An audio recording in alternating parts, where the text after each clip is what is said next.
અત્યારે આપણે જોઈએ કે ફ્લાવરિંગ સિઝન છે એ મોટાભાગના લોકોને ચાલુ છે.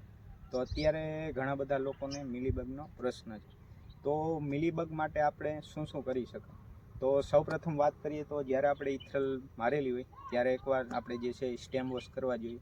ત્યારબાદ અત્યારે જે છે ફ્લાવરિંગ સમયે મિલીબગ હોય તો તેના માટે ઘણી દવાઈઓ છે, જેમ કે બુફ્રોઝિન છે, સલ્ફોક્ઝાફ્લોર છે, નીમ ઓઇલ છે.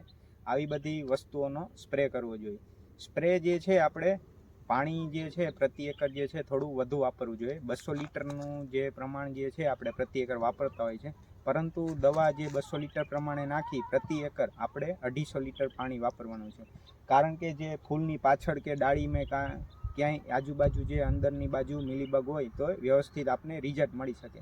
જે મિલીબગનું આપણે જે ઉપરનું જે સફેદ કવર કહીએ, જે સફેદ કવર જે છે એ તૂટી જાય તો આપને જે છે એ મિલીબગ સરળતાથી મરી જાય છે. તો આ માટે આપણે જે ફૂલ પ્રેશર છે આ બાદ સ્પ્રેડરનો વ્યવસ્થિત આપણે ઉપયોગ કરી એમાં મિક્સ કરવું જોઈએ, જેનાથી શું છે કે વ્યવસ્થિત દવા અંદરની બાજુ પણ પહોંચી જાય અને જે તેનું મિલીબગનું ઉપરનું વ્હાઇટ કવર જે છે એ તૂટી જાય તો સરળતાથી જે છે એ મરી જતો હોય છે.